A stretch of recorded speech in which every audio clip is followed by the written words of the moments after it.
I would like to welcome Ambassador Kishan Rana. As you probably follow this chat, Kishan has been with Diplo for quite some time, almost 2 decades, and it's great to have him today joining our web debate. I would like to welcome all of you who are joining us online, colleagues from our students, professional diplomats, colleagues involved in diplomatic training. This is the first web debate which we plan to host every first Tuesday in the month at 11 o'clock GMT, approximately 1 o'clock lunchtime Central European time. This is evening in Delhi, where Kishan is joining us from, and probably early morning in Brazil. I can see Marilia with us also from Rio de Janeiro. Therefore, this is in a way optimal time where we can have the broadest possible coverage, both from Latin America and Americas and Asia. The topic of our first webinar is diplomatic service still needed? Our first web debate. And it was triggered by the recent article published by a study, Lowy Institute, Australian Institute, which basically did a survey of some shifts and changes in diplomatic coverage, mainly in the way how embassies countries are covering diplomacy through their permanent missions and embassies. It reinitiated the old discussion, which we have been having at Diplo for almost 2 decades, on the way how diplomatic services should respond to the challenges from new technology, but also new issues, new political dynamics. And I think this is the excellent sort of backdrop for our discussion today. We will start first with Ambassador Rana's introductory statement, arguing why we still need diplomacy and why we still need diplomatic services, and then I will try to be the sort of, to marshal some counter arguments and to moderate the discussion and to start the debates around these 2 arguments. In a sense, are diplomatic services still needed, yes or no? Without further ado, I would like to invite Ambassador Rana, Kishan, to deliver his introductory statement and presentation. Kishan, floor is yours. Thank you very much, Jovan. I think I can move to the slides now. Yes,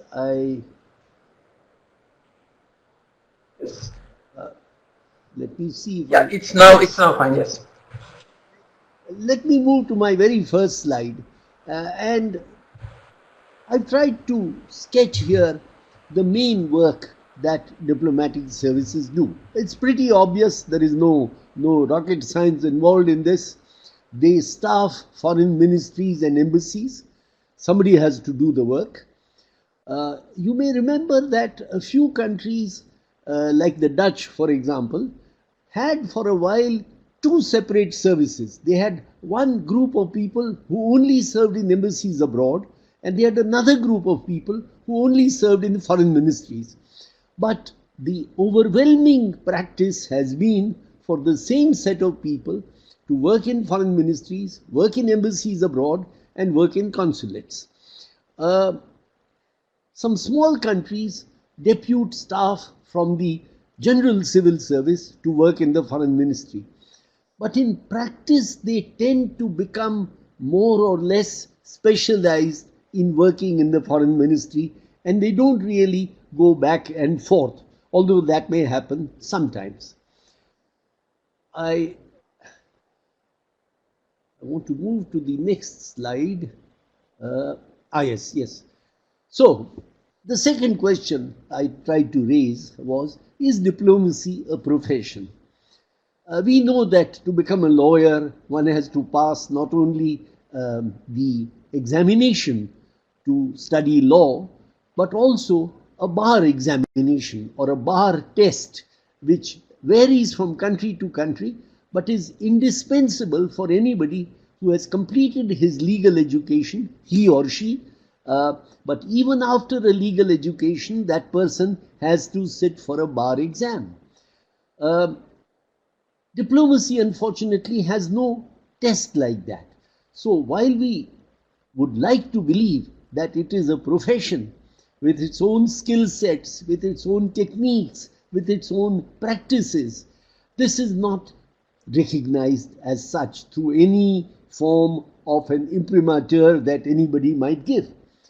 And much across much of the world, particularly in Africa, the Caribbean, and in Latin America, embassies tend to be headed by politically appointed personalities who are not career diplomats. There are some countries where out of 25 or 30 embassies, there may be just 1 or 2 professional ambassadors, or there may be 5 or maybe 8. This creates an environment of lack of motivation, disappointment, and career blockage for the professionals. So, what are the skill sets that diplomacy entails?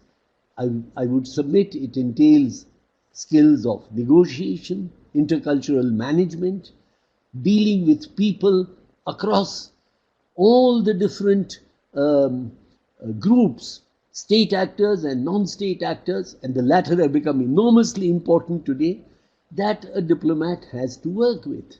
There are particular skills involved in cultural work, in media work, in outreach to publics, in relation to political diplomacy, in consular work, but all these are sets of identifiable skills which are then lumped together to constitute what we may call diplomacy skill sets.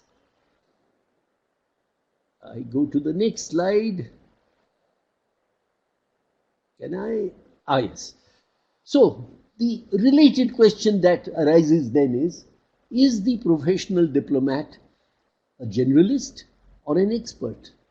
And my submission is that this polarized question really assumes that there is a duality. In fact, a professional diplomat today is both an expert and a generalist. She or he is an expert because typically at the start of a career, they learn a foreign language, specialize in an area, acquire functional skills, and those skill sets remain with that individual for the duration of their career. Now, of course, these skills do not cover each and every sub-discipline in the profession. They cannot, because there are too many different skills required. But some skills are, shall we say, mandated across the entire diplomatic service. Public diplomacy skills is one of these. I would say skills of outreach and intercultural management is another general skill of this nature. But as the official moves up in a typical career, the most vital skill is the skill first to relate to experts, to be able to work with experts and use expertise in the broad framework of promoting bilateral, regional or multilateral relationships, and to make cross connections between different areas of interest to the home country. And it is this particular ability to link disparate issues and find, shall we say, a new value addition out of different activities. That is what I call the skill of the expert generalist. So this official is an expert, but is an expert in working as a generalist. And the higher the individual goes up the career ladder, when the official occupies important positions of foreign ministry management, it is this ability to manage and work with different sub-skill areas, to work with different types of specialists, that is perhaps the biggest requirement of all. The next slide, please. So I sum up by saying that diplomatic services are really collections of professionals. Their particular expertise is in managing foreign relations, managing bilateral, regional, and multilateral relations. They are not experts in every single subject, be it climate change, be it disarmament, or be it international financial affairs or trade issues. But they are builders of connections. These are soft skills, but they are real skills. And I end by saying that if diplomatic services did not exist, they would have to be invented, because you do need a bunch of dedicated officials who have the motivation and the accumulated experience that lets them function as builders of external relationships. Thank you very much. Thank you, Kishan, for an excellent summary and zoom out view of the challenges that we have ahead of us. And definitely the concluding remark that if diplomatic services didn't exist, there would be a need to invent them. And this is, I think, an excellent basis for discussion. I will just make a few points, counter arguments for a possible view that we don't need any more diplomatic services. As you know, I don't believe it. I'm a strong believer in the importance of diplomacy and diplomatic services, but it is relevant and important to bring also counter arguments. Some of those counter arguments date back for probably the most frequently quoted statement in discussion on diplomacy and the internet. This is the statement by Lord Palmerston when he received the first telegraph back in the 1850s after the Crimean War and negotiation in Paris. He said, "My God, this is the end of diplomacy." Since then, you have the whole series of the reflections which were mainly related to the new technological invention. Later on, air transport, television, and most recently the internet. Now, all of these inventions focused on the communication and geographical aspect of diplomacy, of having diplomat somewhere geographically representing his principal, his head of government, king, you name it, sovereign in gist. That was in a way simplification of diplomacy, and diplomacy, as Kishan indicated, is much more complex. But could we now, and what was from the time of the Lord Palmerston, what's happened with the internet era is the automation of the information and communication, which are two key pillars of diplomacy. And the core argument is that with automation of the way how we communicate, as we do today with the webinar, or we do it in our personal life with Skype, and how we get information, how we access information through Wikipedia, through blogs and tweet feeds, the argument is that this pillar of diplomacy has been challenged. And that then, in this logic, the argument develops that we don't need diplomatic services in their traditional format.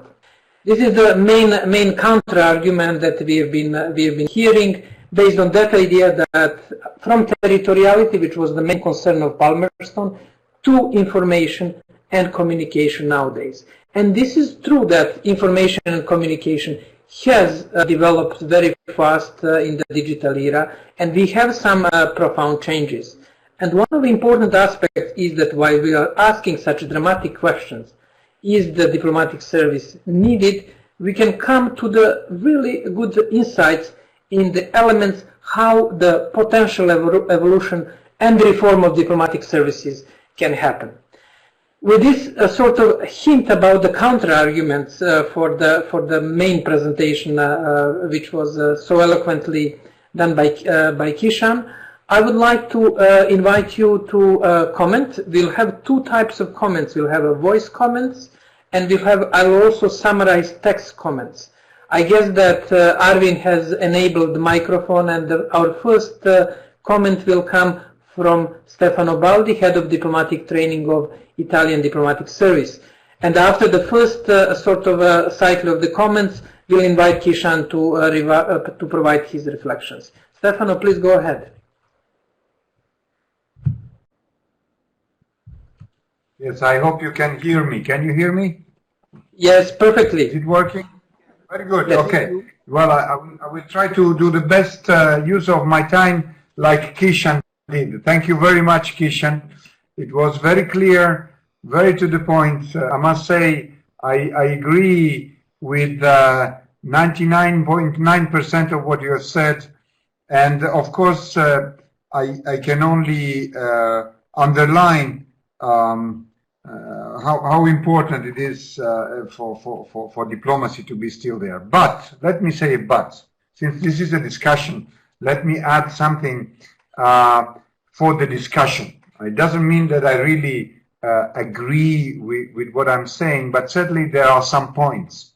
First of all, I think rightly so, Jovan, you mentioned in the documentation and that you provided for this interesting web debate, this article on foreign affairs, which is titled "The Irrelevant Diplomat," right?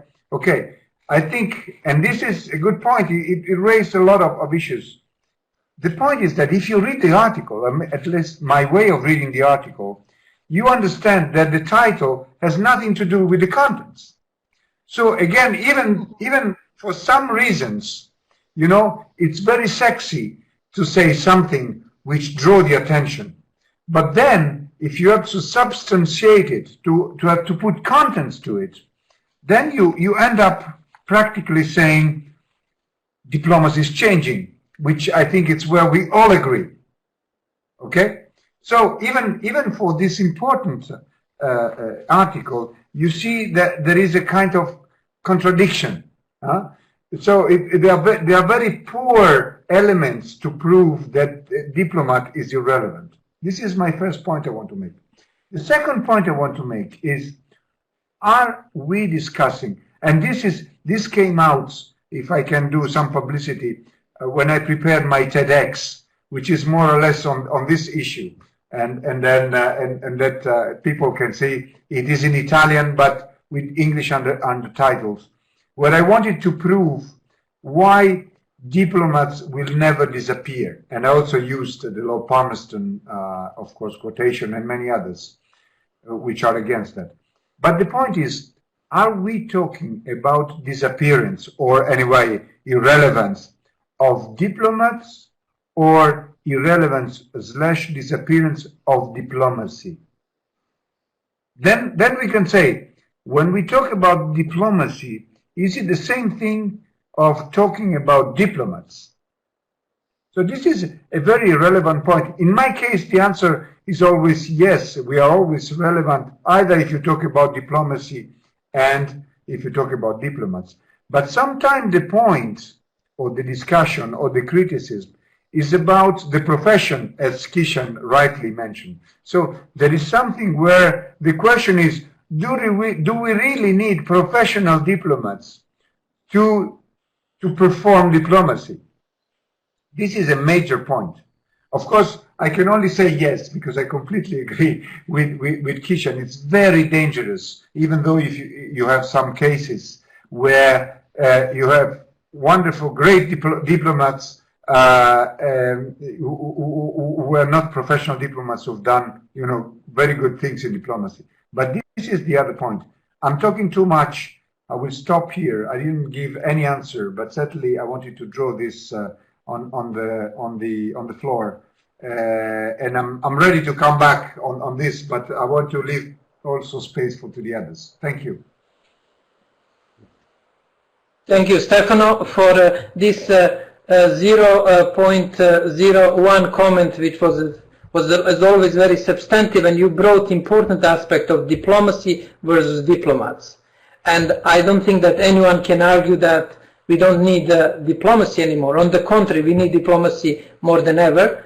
But the real question is to what extent diplomats should be exclusive conveyors or professionals exercising diplomacy. And here we have also the shift, as both Kishan and you indicated, that other professions are increasingly joining diplomacy as a method for solving conflicts in modern society, and that's important distinction. Diplomats versus diplomacy.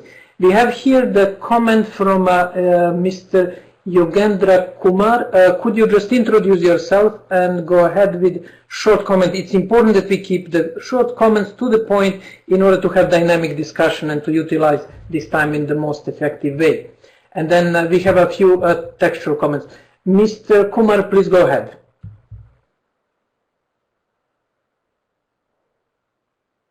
While we are waiting for Mr. Kumar, we had some other comments. We have a comment if there is a need to have a degree diploma in international relations.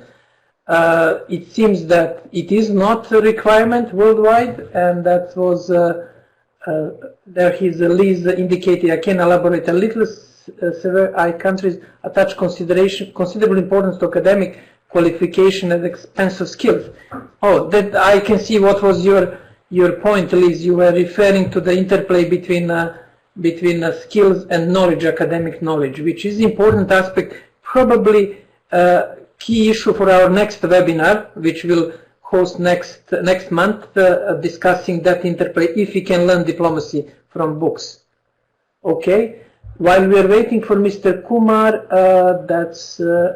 I will also reflect on the issues. Maria Maciel. Go ahead. Jovan, can I come in and just make a very brief comment on what Liz has said? I think it is perhaps a mistake to imagine that study of international affairs or international relations is the only avenue to a diplomatic career.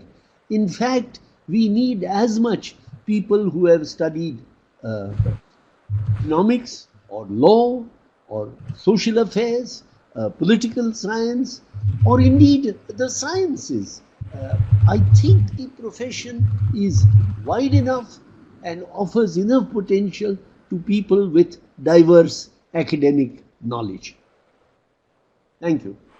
Thank you, Kishan, for this reflection. I can see that Liz is typing her answer. She prefers to participate textually in this discussion. We have a comment from Marilia. She sent it from her mobile. I hope, Marilia, you're enjoying somewhere in Copacabana or Ipanema in Rio. Marilia said harmonization of skills happens in the long preparation to join the ministry and inside the diplomatic academy. That is an interesting aspect, that in many countries you have a long process of the preparation, examinations before joining the Ministries of Foreign Affairs. And this is probably the way when the skills and the ethos of the diplomatic services is internalized. This is another issue which we should discuss. Is it? Go ahead. May I question that a little? Because that is very much the Latin American way of long periods of entry-level study and preparation. But against that, you have the British method, the American method, even the Canadian method, which essentially involves throwing people into the water after a little bit of basic orientation and then to pull them out for specific short-term training programs. Malaysia also does that to a large extent. And I think that is an alternative to the Latin American German method of extensive pre-foreign ministry entry training. It's an option that is worth looking at. That's all I say. Thank you, Kishan. Here we have another point of different regional practices, one used in Latin America. I can say that in Europe it's quite diverse. I know the Swiss diplomatic service, it has very short introduction, and then they throw the people into the water and ask them to swim with some online academic supplement for their training. And it is also interesting to discuss if we can afford to have 1 or 2 years long preparatory training for diplomatic services, or we need this more functional approach which was indicated by Kishan. I think that we have some technical problem. Mr. Kumar, you can speak now. There is no restriction. I guess Arvin can give you the right to speak. Please go ahead. Liz, in the meantime, Liz Galvez said that one of the most professional ambassadors I worked for in UN in New York studied physics at the university. Then Stefano indicated we can certainly agree on the fact that the recruitment process and training of junior diplomats are strictly linked. Therefore, that was this harmonization point which was brought by Marilia. Ginger Park, this is very interesting. One practical application. In global multi-stakeholder processes such as internet governance, non-diplomats need diplomatic skills. Even if diplomats are no longer necessary, I disagree, then the skills will still always be necessary and for a wider group than ever, as diplomatic processes become more open. Good news, Ginger, that there will be a need for diplomatic training in an institution like ours institution for a long time ahead, even if, as you indicated, very unlikely diplomatic services disappear. Then Mirta, but Liz, I assume he gets new skills as an ambassador on the job. That is also very important to have the capacity to learn on job site.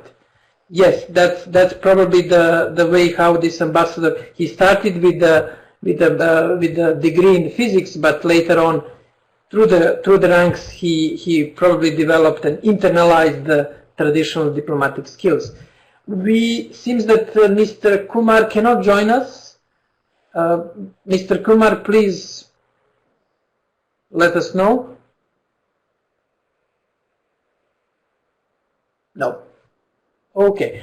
Kishan, I will pass the mic to you while we are waiting for others to join to comment on, in particular, this aspect of the recruitment and interplay and possible training of non-diplomats in diplomacy, like for the multi-stakeholder process. Thank you, Jovan. Let me briefly speak on 4 substantive points that have come up so far. The first was about communications. Your quotation from Palmerston and what Stefano said, they all emphasize this very point. Is communication changing the tasks of diplomacy? Point number 1. Point number 2, connected with that, is the plurality of information sources now making the embassy less relevant than before? I want to bundle these 2 points together and give you my response. I have argued for a number of years that in fact what we see today is a renaissance of the embassy. Why? First, there is so much happening in I'm only confining myself to bilateral relations because nobody has made the case that we don't need ambassadors or permanent missions in multilateral diplomacy. So I'm only talking about bilateral embassy. The explosion in contacts between countries has created a situation where the foreign ministry does not have any longer a real-time or a complete picture of what is happening between the home country and any of its significant partner countries. The only entity that has anything like a complete panoramic picture in real time is the embassy on the ground, because they not only have contacts with the home partners, but they also have contacts with the local partners, the country of assignment. This gives them a certain holistic kind of information. Now, what does this mean? Countries like Canada, Germany, UK have actually carried out a reduction in the staff in their territorial departments. They have said, why should we duplicate the work that our embassies are already doing? So, in effect, the embassies are now the prime provider of real-time information to the foreign ministry, and their reports are distributed across the foreign ministry as products of the system. Not like the old days when embassies sent in drafts, they went to the territorial department who changed 2 sentences at the top and 1 at the bottom and said, this is the department's recommendations. Now these go out as embassy products. A British diplomat told me in very plain language, he said, today, most of the time the recommendations that we make are accepted by the Foreign Office because they know that we are on the ground and we know what is happening here better than anybody else. Now, that does not mean, of course, that the embassy is running the bilateral relationship. Not at all. But the embassy has become, what I have said, a co-manager of the bilateral relationship. This qualitative change in the relationship between the embassy and the foreign ministry, which I'm afraid the academic world has not recognized, because this change comes from ground level research and information. And proof is available for anybody who's interested. The larger point that emerges from this is that the embassy then really rises in value. And how does this work? This works through information technology. As several have already pointed out, information technology now enables the embassy to continually contact the foreign ministry and in fact behave as if they were located in an adjoining room. So there is a to and fro of conversations which is very different from the old style cipher cable based communications between the ambassador and the head of department. Now every diplomat is talking to his counterpart, embassy, foreign ministry. So when a new proposal comes up, an official thinks up an idea, he is able to bounce it off the other side. This also means that the embassy takes on a bigger responsibility, because it is no longer enough for the embassy to say, we only deal with what happens in our country of assignment. National policy is handled in the capital. Now they are required to understand and advise on the basis of national policy. So these two things come together. Third point, providing information to the foreign ministry. Absolutely right. The embassy is no longer fast with information. Even the American president watches CNN for breaking news. But what CNN or The Economist or Le Monde will not be able to give you is how a particular development works from the perspective of one's own home country. So that analysis, which is predicated on the home country's perspective, still has to come from somebody who understands the home country's objectives, priorities, and its compulsions. So for this, again, the embassy becomes the provider, but in a new way. For example, supposing a report is being prepared on the situation vis-a-vis the Syrian complicated problem. You no longer depend on one single embassy to write a report. Now embassies work together and produce a joint report. So the foreign ministry then gets a holistic picture that has been put together by a number of embassies working together in compiling such a report. What this then means is the value, and I will end with this, the value of training has changed. Training is far more important than ever before, because you need diplomats. I think it was Hillary Clinton who used the phrase when she said, who are as comfortable in tuxedos as in cargo pants. They have to be able to go on the ground, go in all kinds of difficult situations, deal with situations where sometimes their personal security is a little bit under threat or quite a lot under threat, and cope with the complex real world in which we live. This means they have to be smart, they have to be street smart, and they have to keep in mind constantly the larger picture against which they are working. So I would submit, to end, I would submit that information technology now gives, in effect, a much enhanced role to the embassy and to the entire diplomatic system. Thank you. Thank you. Kishan, you came with a very interesting point which was echoed in Lee's comment, that very often now the embassies or permanent mission can influence much stronger than in the pre-internet era the policy at the headquarters. Therefore, this dynamics between headquarters and the embassy and post has been changing. This was one interesting, highly relevant point. And second one is this networking of embassies in providing different views. Now, I will just, before going to other comments, give one insight from internet governance. Internet governance and digital policy is considered to be global. Internet is global. But what we have been noticing is that it is very specific locally. What is a concern in India, for example, net neutrality, may not be concerned in some other country, or in Brazil or Indonesia.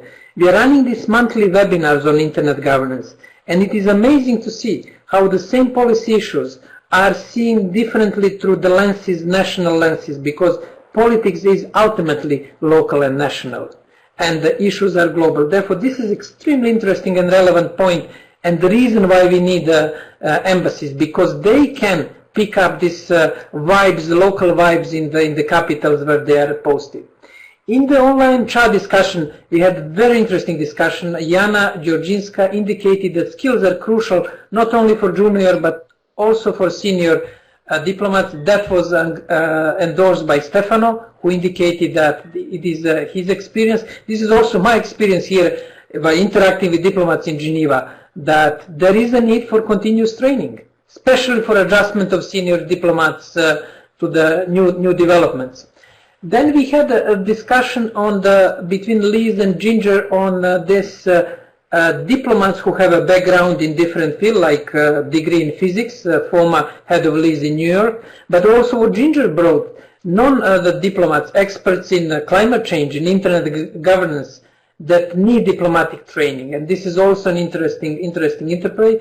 Mr. Kumar, your Gendra, I'm sorry if I'm pronouncing wrongly your name, came to the very relevant point that we have judgment of issues and personalities on spot, which cannot be, so far, computerized. Last week I spent in Denmark, and I met Swiss ambassador to Denmark, who introduced a new sort of practice.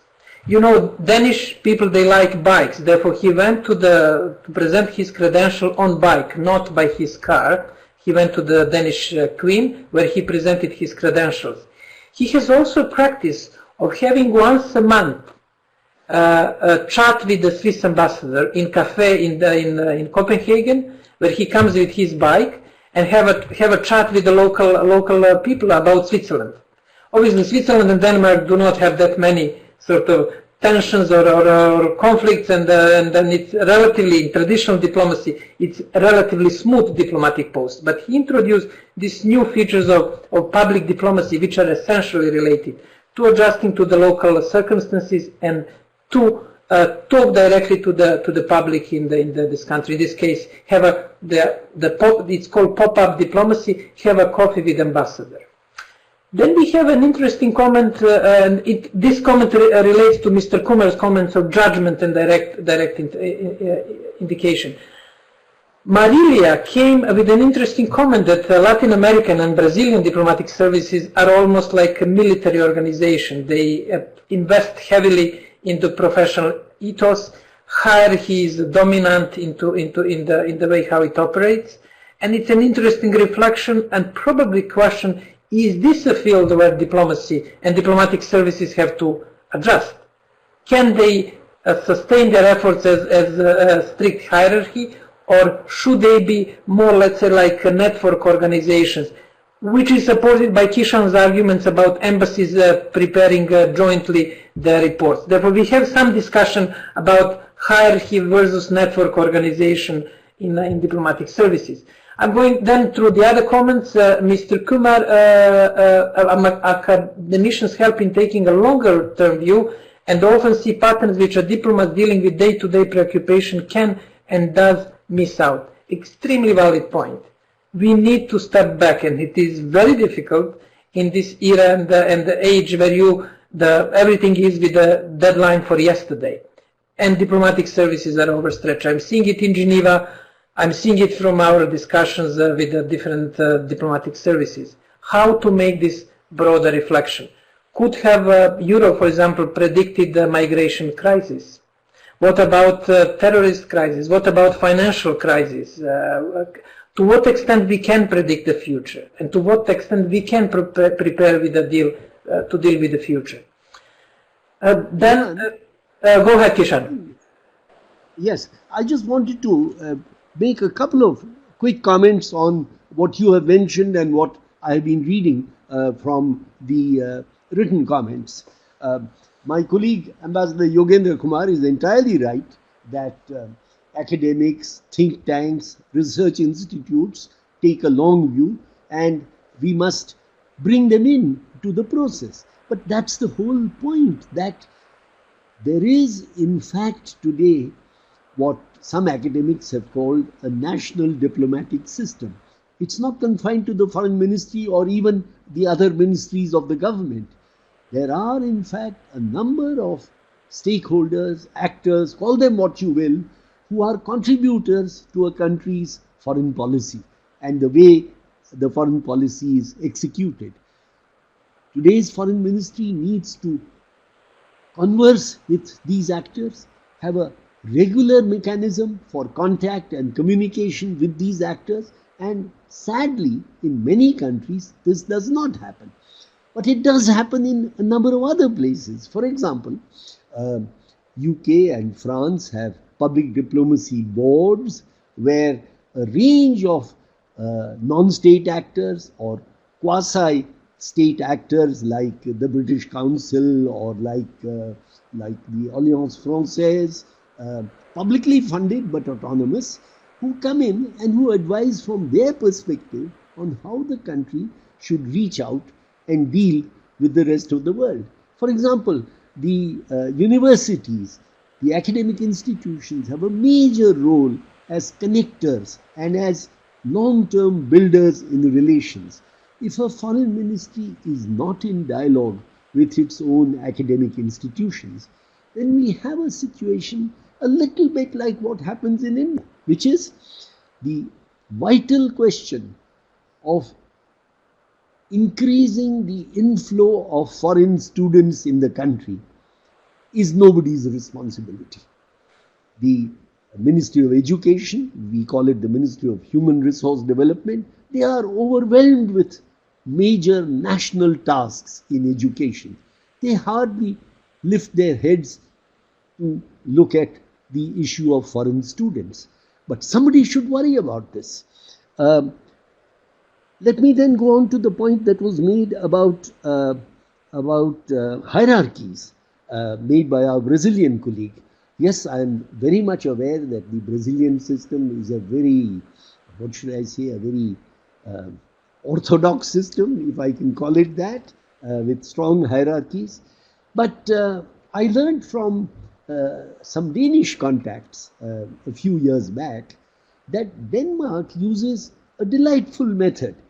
It sets up embassy teams to deal with particular issues, and the coordinator of the team quite often is a junior diplomat who has on the team senior diplomats, and the senior diplomats do not have any problem in working a little bit under the guidance of the junior diplomat, so that the junior diplomat also learns the skill of managing a group. The British, for example, in India, they have 4 deputy high commissions and they have several trade offices. They take up a number of issues in a group format, and different people lead the groups. They may be based in Chennai or they may be based in Bangalore or in Mumbai, but they head the High Commission's team dealing with one particular issue. That again is a new approach to work, and this is facilitated by the fact that these countries have robust intranets, virtual private networks, in which they have confidence, and they use them for all manner of exchanges between personnel. Kishan. Human resource management. Thank you. I think I will stop there. Thank you. Just one question, Kishan, for you and others, which was asked by Mr. Adharash. If I'm pronouncing correctly your name, it's an interesting question. Which are those functions that can only, highlight on only, be performed by professional diplomats? Any try from you, Ambassador Kumar, which I'm sorry not being aware of your title, and Stefano Baldi. Could you give a try? What are and Liz Galvez and other colleagues, what are the functions that can be performed only by diplomats? Kishan, go ahead. Well, I would say straight away that the function that professionals can perform is the function of making connections between disparate issues. Supposing you are negotiating a tax avoidance treaty. At the same time, you are working on a civil aviation agreement and you've got some complicated trade issue that is also a little bit in the pipeline. Now, the experts working in these areas are masters of their game. But you need somebody who says, hey, we can make a trade-off. We will give in on what they want on the tax issue, but we will then ask for a compensatory gesture on their part on civil aviation. So these are the kind of trade-offs or deals that are made typically by foreign ministries, by diplomats, because they understand the larger picture and they are able to see where the different bits and pieces fit in together. Therefore, we can call it, can we call it connecting the dots function? If you like, but it's a little more than that, Jovan. It's actually, it's making new pictures out of a jigsaw, fitting them in innovative or creative ways. Stefano, thank you, Kishan. Stefano, at one point at your training exercises in Italy, you wanted to bring conductor of the, I don't know, Rome Philharmonic or whatever, to share his experience of connecting what that just Kishan did, putting together various instruments, violin, trumpet together. Could you reflect on this? Is it the exclusive diplomatic function, answer to the question, which only diplomats can perform, or is there anything else that you could add to Kishan's first input? And I will invite also others to join. Stefano, go ahead. Go ahead. Absolutely. That's what I was going to say. I think on top of what Kishan just said, I would say that when you have not only the linking function, but also the coordinating function, and I liked the idea of the jigsaw puzzle, which means that you might have some great interpreters, a violinist, a cello, they're great. But if they play alone, they don't go very far. If they play together, still somebody has to interpret the thing, to give a shape of the thing. And that you need somebody coordinating, somebody with the leadership, somebody with a view. And this can only be when we talk about, international affairs in the sense of an embassy, not strictly only political, but also doing something, interpreting the political line. It can only be somebody with great experience. And which experience? Diplomatic experience. So then you go back to having professional diplomats with diplomatic experience that can have the most effective action, because that's what we are called to do. So I read something before, experts are very important. We must work with experts. I really do agree that we must be generalist experts because we are the ones who can really coordinate. And that's what we are trying to say when you think of an ambassador. That's what really he has to do. But you need expertise for that. You cannot just drop somebody and just because he was a good entrepreneur, pretend that he can be a good ambassador. I don't think so. Great, thank you, Stefano. And then, but one of the problems is that everybody is for coordination, but nobody wants to be coordinated. That's one of the major challenges. But if we have a conductor who is by his position one who is supposed to coordinate and conduct the orchestra, that's important function. Ambassador Kumar, I realized probably in order for you to speak, you have to click on the microphone which is in the left corner of your screen, just above the survey, and then you may reflect on these interesting comments which we were making on interplay between diplomatic service and academia. Now just one question, Kishan, on hierarchies.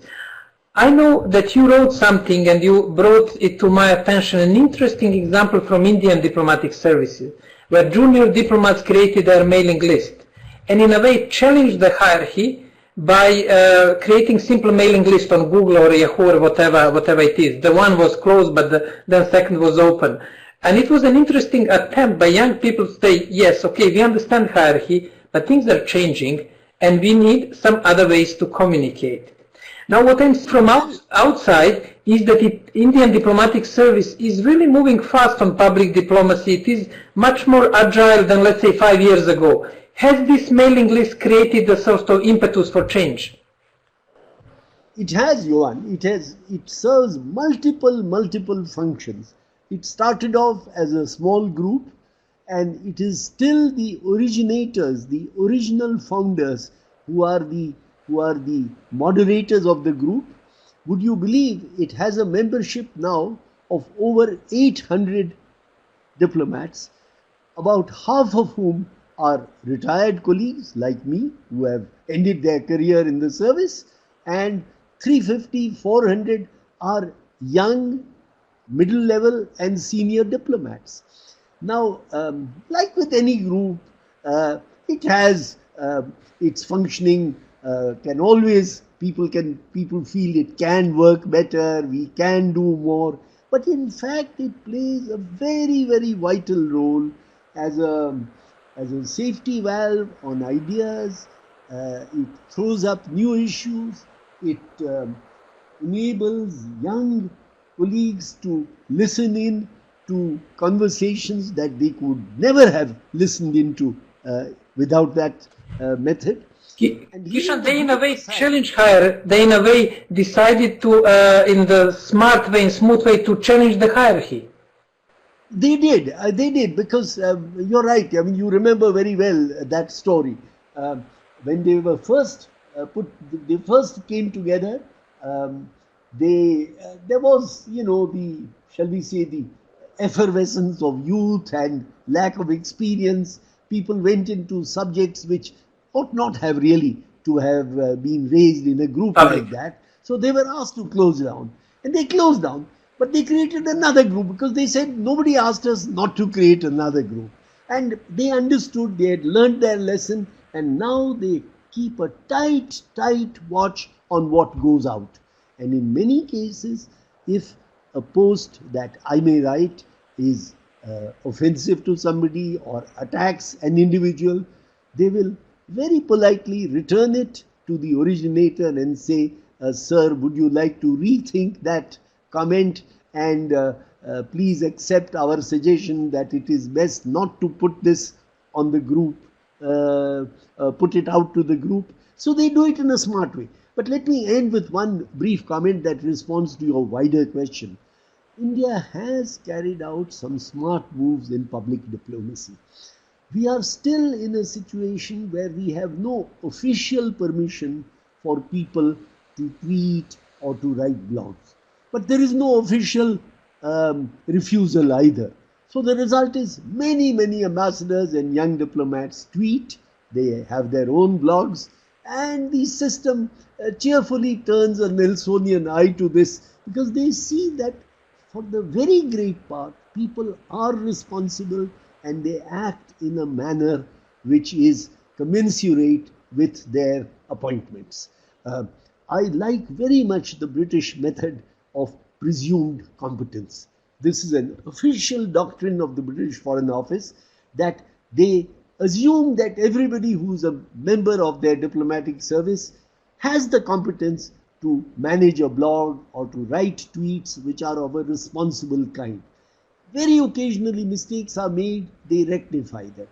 I wish more foreign ministries were agile enough and broad-minded enough to do this. And I know that I hear this from members of my classes that I teach in our distance learning programs. Many of them wish that they had that kind of a freedom. But just to remind you that it's not only, shall we say, developing countries or the global south countries that have these kind of mindsets. Even Canada, at a certain stage during its recent political history, had banned its ambassadors from tweeting or putting out blogs. And this is a country that has been a pioneer in public diplomacy and in public outreach through the Web 2 and the social media. Well, that's changed. Now there is a new government in office in Canada, and they have a much more broad-minded view. So Good. the Kishan, point is, yes, I will end there. Thank you. One point which is highly important, and as you know, I always encouraged you to reflect in some article on this experience, what happened with Indian diplomacy, with this young group of people who challenged in smart way, as you indicated. They were close, but then they moderated. But this is probably what we can call evolution, not revolution in diplomacy. Diplomacy doesn't like revolutions, but this was evolution. They learned from one experience, they adjusted. And now, as you indicated, there is ambiguity. The system tolerates a lack of rules. And we notice that it exists in many diplomatic services. That there is some sort of intentional ambiguity. Go ahead. But let me give you a practical suggestion. You have in Geneva a colleague of mine who is the same person we had tried to get to Malta some 10 years back. Yeah, I met him, His yes. name is Dr. Sumit Seth. I suggest you meet him and talk to him. He will give you chapter and verse their experience in managing our group. He is one of the moderators. Good. Thank you, Kishan. We have a few interesting comments, and with this we will gradually wrap up our discussion because we have to observe this 1 hour framework in your busy schedules. Anna Teresa mentioned an interesting example of continuity and perspective, which is increasingly missing. Therefore, in a way, collective memory of diplomatic service. I'm suggesting that we vote for Stefano's statement. That's probably the tweet of our web debate.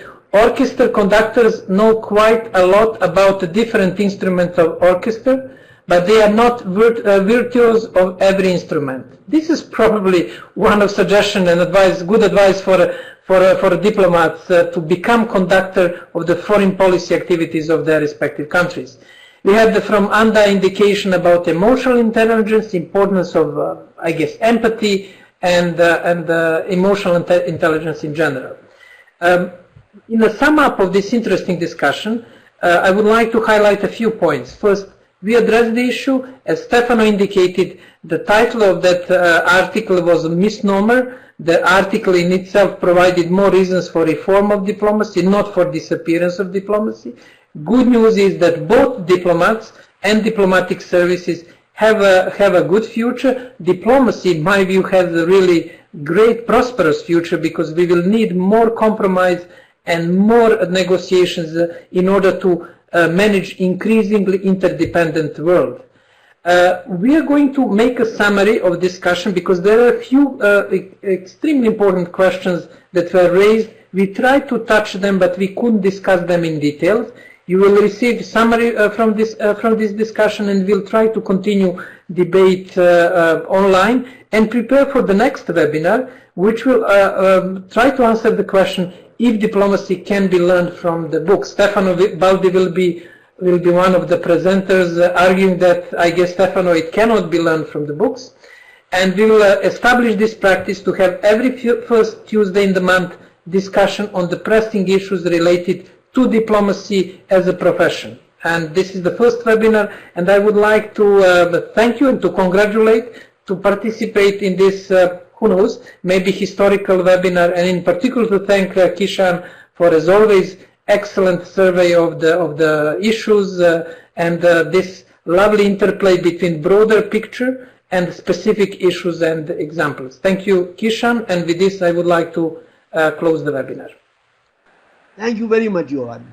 Much appreciated. Congratulations. Bye-bye.